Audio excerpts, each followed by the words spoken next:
Happy Halloween tomorrow, everybody. Kermie, as you can see, obviously, is being Justin Verlander up until this year for Halloween. Good costume, Kermie. And Matt Klein says, since it's Halloween tomorrow, we should do Ghost by Pearl Jam. And I agree, and so does Anthony Wells. So here we go. This one, kind of like Rival, where when I started to do Rival, I was like, Rival. And then when I learned how to play it, I was like, oh my god, I love Rival. This one's quite a bit cooler than you think. Also very easy. So I don't think this is going to be a super popular upload. But for those of you who aren't watching, shame on you, because this is a great one. And if you are watching, not shame on you. Here we go. We're going to do the progression first, and then I'll show you the funky fanciness and the progression you want to think of as a B sandwich.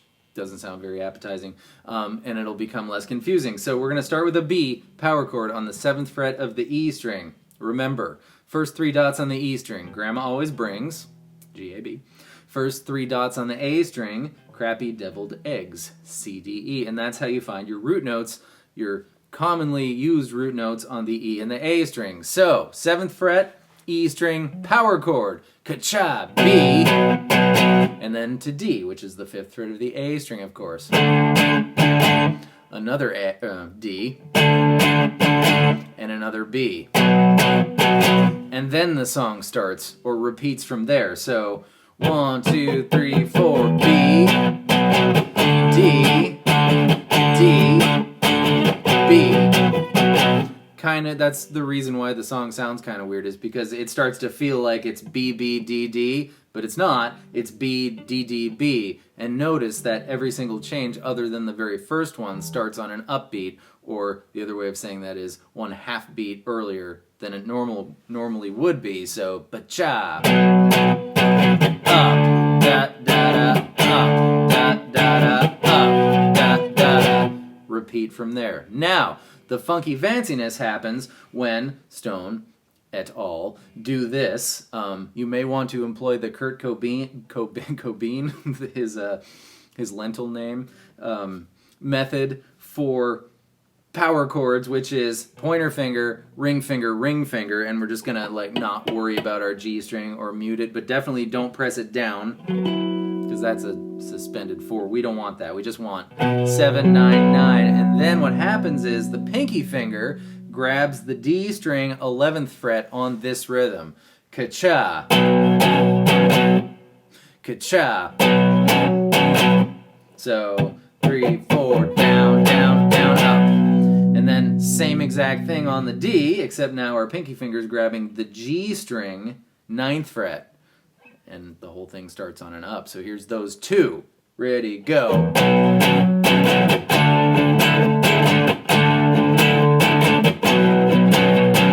Repeat. And that's it, except for the times when it goes up to F sharp, which is the 9th fret of the A string. Just memorize that, or go from your E and go E, F, F sharp. I have the hardest time with the 9th fret, so, don't feel bad if you do too. But F sharp is the 9th fret of the A string, and so sometimes that F sharp takes the place of the 2nd D. I think it's the 2nd and the 4th times once the singing starts. So the first time, ready, go.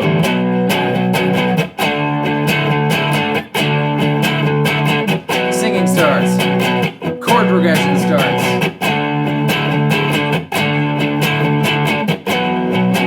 Repeat. Up to F sharp.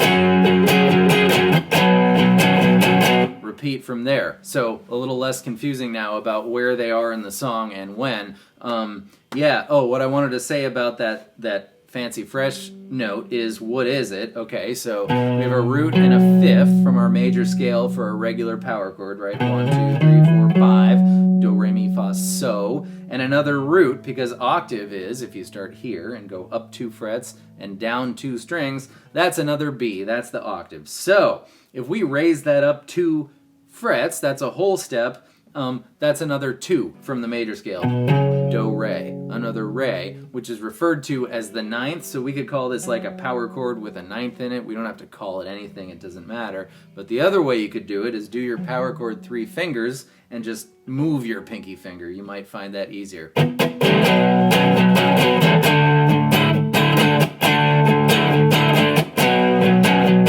Second time. Up to F sharp. Yeah, so going into the chorus, which is, I'm just going to take a break, so I'll be right back. All right, so as I was saying before I took my nap, going into the chorus on the last B, the B that ends the progression, the bottom piece of B bread and the B sandwich, you do not do the funky fresh note. So the very last progression, which would be an F sharp going up to, right? It'd be B, D, F sharp, and then just chug away on B, and then the chorus is only 2 notes. I think someone's perusing a few live versions and listening to the record. Obviously the live ones are going to be, this is one of those tiny nuance areas, but I think Mike might just kind of go G, F sharp, just as notes on the E string, 3, 2, and Stone goes like this, a 1, 2, 3, 4, rest,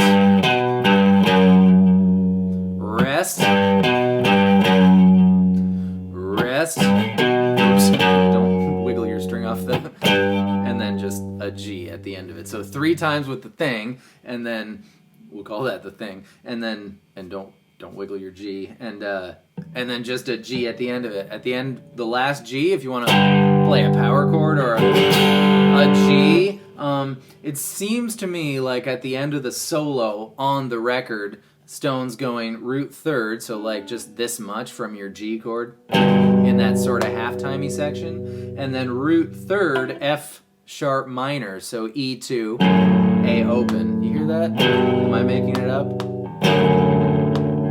There's another thing you can do there. You could do octave chords if you didn't want to. I don't know why you wouldn't. That's the coolest thing ever. But you could do G octave, F sharp octave. I don't hear anybody doing that, so maybe you shouldn't do that. Yeah, anyways, the solo is just basic old, but really fast, of course. B minor pentatonic. Don't worry, our minor pentatonic beginner series is coming soon after your first 10 guitar lessons. But here we go. B minor pentatonic is 7, 10, 7, 9, 7, 9, 7, 9, 7, 10, 7, 10. And for extra bonus points, I keep saying this because I mean it, go up 2 frets on the E string and 2 frets on the B string. So you have this little box here.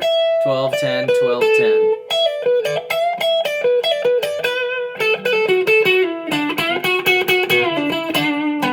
I mean, sounds like the solo from this song, right? So yeah, but of course the rhythm section, i.e. Stone, is chugging away on the progression during the solo, and the outro is better to think of, rather than a B sandwich, as just 2 Bs, 2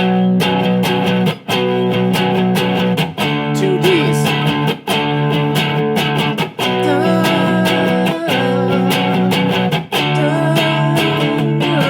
can't do that.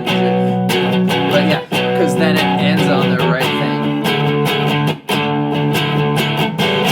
B, and of course that note that you hear walks up on the E string from 7 to 10. B's minor third, 12, 14, and then they end on a big B power chord. And that, on this day, on this Halloween Eve, is how you play Ghost by Pearl Jam, and that's all I have to say about that. So G, I hope that was helpful, and G, thank you for being here, and of course, I will see you next time with more stuff, but tomorrow's video has absolutely nothing to do with music, but it has to do with one of my interests, so, just don't watch it if it doesn't interest you, which it very likely doesn't, but I think it'll interest somebody out there. So, enough out of me. I will see you next time. Thank you for being here. Goodbye.